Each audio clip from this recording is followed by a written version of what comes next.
नमस्कार बच्चों, संस्कृत की इस क्लास में आपका स्वागत है।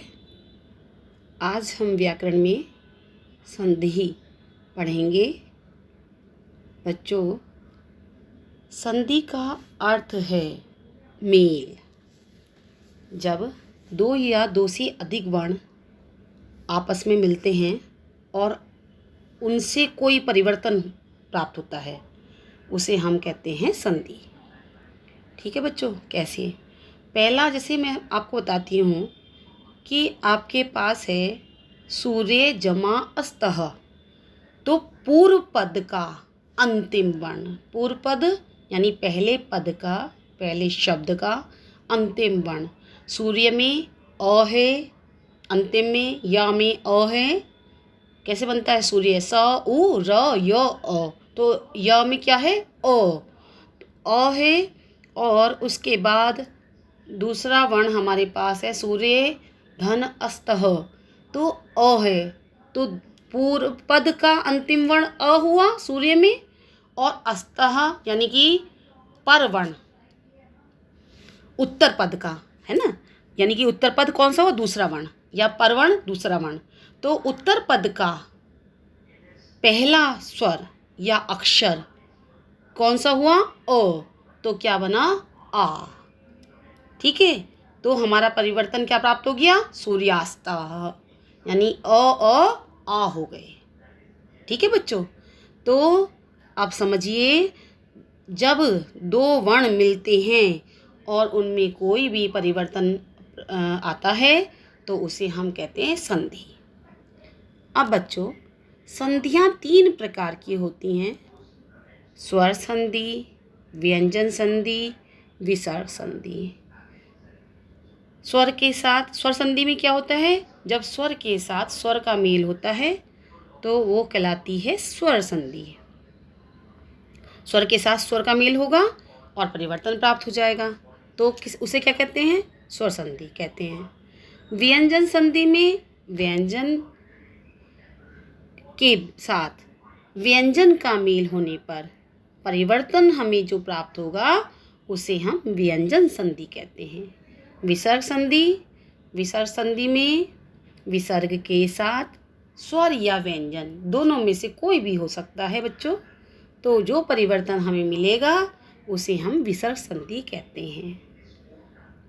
बच्चों, कक्षा सप्तमी में हम स्वर संधि का, आज हम दीर्घ संधि ही पढ़ेंगे। स्वर संधि में सिर्फ हमारे पास कक्षा सप्तमी में हम दीर्घ संधि पढ़ते हैं। स्वर संधि में देखिएगा, मैंने लिख भी रखा है यहाँ पर, एक स्वर के साथ दूसरे स्वर के मेल होने से जो परिवर्तन होता है उसे स्वर संधि कहते हैं। स्वर के साथ स्वर का मेल हुआ और परिवर्तन जो आया उसे हम क्या कहते हैं? स्वर संधि कहते हैं।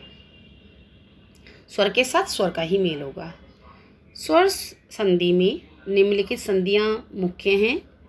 कौन कौन सी हैं? देखिए बच्चों, दीर्घ, गुण, वृद्धि, यण, अयादि, पूर्वरूप, पररूप आदि।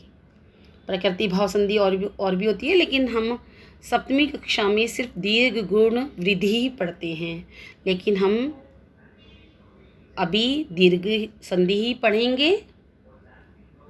दीर्घ संधि में देखिए, यदि पूर्व पद का अंतिम स्वर अ, आ, ई, उ, री हो तथा उत्तर पद का पहला स्वर भी उसी जाति का हो, अर्थात अ,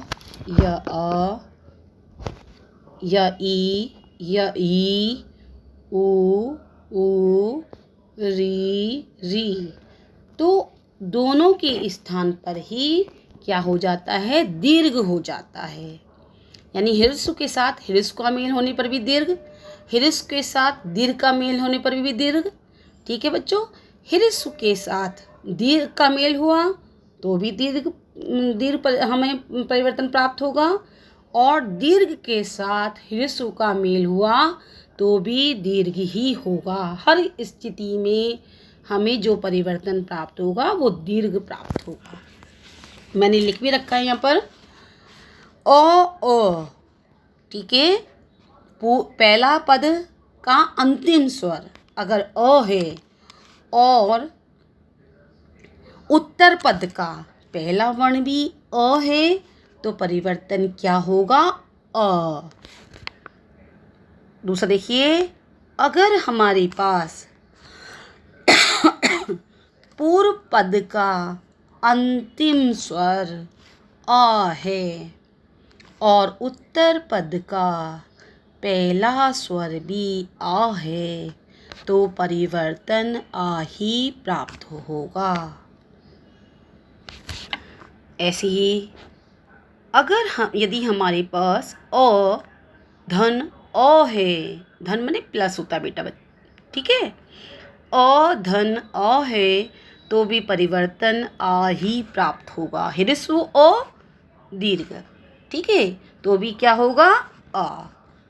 अब देखिए, अगर यदि हमारे पास दीर्घ आ है और उसके बाद उत्तर पद में पहला वर्ण अ है तो भी परिवर्तन आ ही प्राप्त होगा। अब मैंने उदाहरण भी आपको इसी तरह से दिए हैं। पहले अ के देखते हैं, क्योंकि पहला हमने लिया था अ। अब देखिए, सूर्य धन अस्तः, सूर्य में यमी अ है, अ पूर्व पद का हमारा अंतिम स्वर अ। उत्तर पद का पहला स्वर क्या हुआ? अ। तो परिवर्तन क्या प्राप्त हुआ? आ। क्या बन गया? सूर्यास्तः। ऐसे ही दूसरा देखिए, महाधन आशयः, महा में अ, आशय में अ, क्या परिवर्तन हो गया? आ, महाशयः। तीसरा देखिए, हिम आल्यः, अ आ, हिमालयः। कदा धन अपि, अ ओ, क्या बन गया? कदापि। दूसरा देखिए, ई धन ई, ई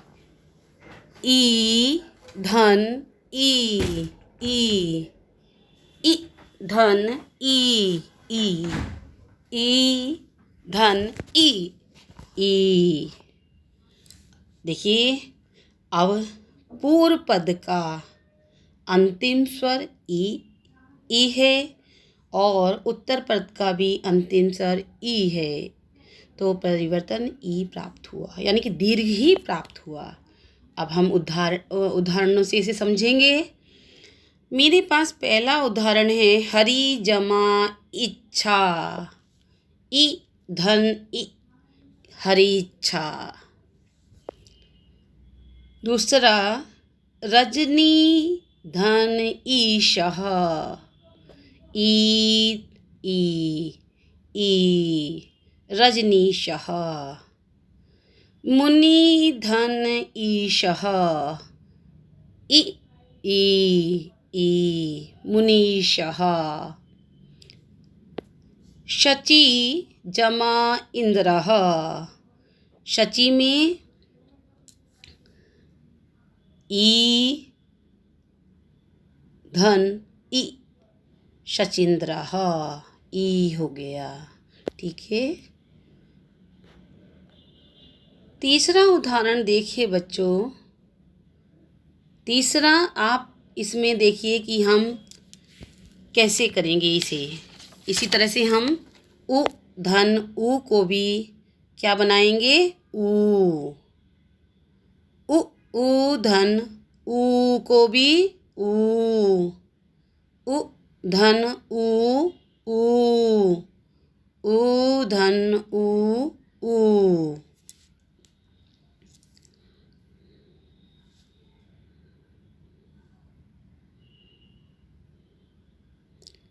बच्चों, मेरे पास मेरा यहाँ पर लिखना छूट गया है, इसे आप लिख लेंगे। ऊ धन ऊ। जैसे मैंने दीर्घ बना रखा है ऊ, ऐसे ही बनाएंगे यहाँ पर। हिरिसु, दोनों ऊ हिरिसु हैं, आप इसे लिख लेंगे ऊ धन ऊ धन ऊ धन ऊ। पहला उदाहरण देखिए बच्चों। भानु धन उदयः, क्या बन गया? भानुदयः। दोनों ह्रस्व ऊ को दीर्घ ऊ परिवर्तन प्राप्त हुआ। भू धन ऊर्ध्वम, भू धन ऊर्ध्वम, ऊ भूर्ध्वम। तीसरे में देखिए, लघु धन ऊर्मिः, ऊ लघुर्मिः। वधू धन उक्तिः, ऊ वधुक्तिः। ठीक है बच्चों, अगर हमारे पास ह्रस्व ऊ है, पूर्व पद का अंतिम वर्ण और उत्तर पद का पहला वर्ण ऊ है, तो भी ऊ।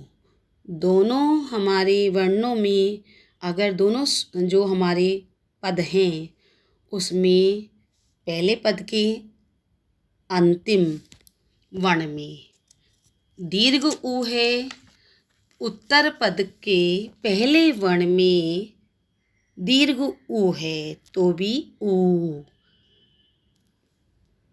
पहले पद का अंतिम वर्ण ह्रस्व ऊ और उत्तर पद का पहला वर्ण दीर्घ ऊ, परिवर्तन ऊ। ठीक है, दीर्घ हो गया। ऐसे ही दीर्घ ऊ है और उत्तर पद का पहला अक्षर क्या है? ऊ, तो भी परिवर्तन ऊ ही प्राप्त हुआ। ठीक है बच्चों,